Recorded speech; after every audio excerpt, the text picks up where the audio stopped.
কিছুই করার নাই, শাশুড়ি মিলেমিশে থাকতে চাইবে না। কারণ শাশুড়ি সে মুরব্বী, সে একটা মুরব্বী মুরব্বী ভাব ধরবে। সে মনে করেন রান্না বান্না সব কিছু করবে, কোটাকাটি সব কিছু করবে, কিন্তু আপনাকে দারোয়ানের মতো দাঁড়া করে রাখবে। আপনি সব কুইটা কাইটা গুছাইয়া ধুয়ে টুয়ে নিয়ে যায় শুয়ে থাকবেন, তারপরও সে রান্না করে মনে করেন না আপনার সাথে হাসি দেবে।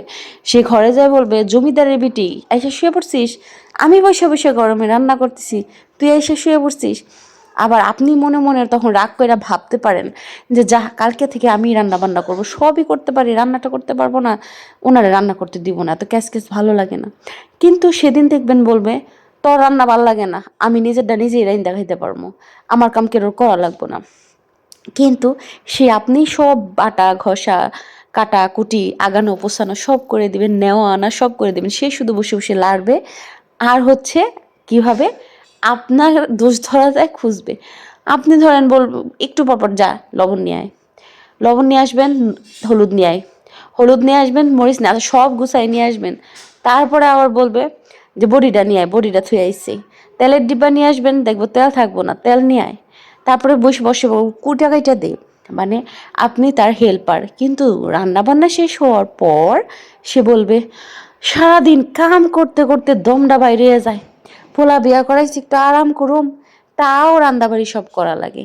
তাহলে সারাটা দিন আমি যে দৌড়াদৌড়ি করলাম, সব কিছু করলাম, সে রান্না করে চলে যাবে, এগুলো সব ধোয়া পোছা গুছানো সবার সব কিছু করবো, তাহলে আমি কি করলাম?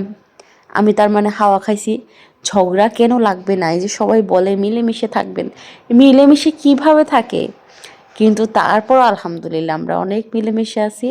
কারণ আমি মনে করি আমার মা আমাকে বকে, আমার মা আমার সাথে চিল্লাচিল্লি করে, আমি কিচ্ছু মনে করি না। কারণ আমিও একদিন শাশুড়ি হব, আলহামদুলিল্লাহ আমারও দুইটা ছেলে আছে, তাদের কাছেও আমি সেম সম্মান আশা করব, যে আমার ছেলের বউরা যাতে আমাকে সম্মান করে। দেখেন, ডাউল রান্না করবে, সে ডাউলের পোটলাটাও আমাকে ঢেলে দিতে বলতেছে। তো আমি বললাম যে মা, আমার হাতে তো মোবাইল, আমি তো খুলতে পারতেছি না, তুমি খুলে দাও।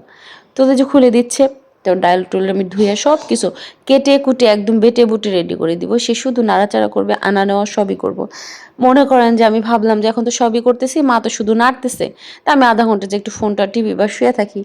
হাই হাই, এমন এক কড়াইয়ের ভিতরে বাড়ি দিব, এক লাফ দিয়া উঠা দৌড়ে, এখন কি হয়েছে মা, কি হয়েছে? তখন কইব, কই গেছিলি, এতটি ডাক দিছি শুনোস না, আসলে ডাকই দেয়নি, একটা ডাক দিয়ে হয়রান হয়ে যাব, কুত্তগুলা ডাক দিছি, তুই শুনোস নাই। আল্লাহ! তারপর মনে করেন যে মনে হয় পাথর গিলার মতন কষ্ট করে সব কিছু গিল্লা খায়া ফেলাই, কারণ সংসারের শান্তিটা জরুরি। আর মুরব্বী মানুষ না থাকলে সংসারে শান্তি থাকে না। আমি কুটে দেই, উনি রান্না করে, আবার মাঝে মাঝে উনি কুটে দেয়, আমি একটু রান্না করার চেষ্টা করি। সব কিছু মিলে মিলেমিশে থাকি আলহামদুলিল্লাহ। তারপরও শাশুড়ি মায়ের মতো শাশুড়িকে অনেক ভালোবাসি।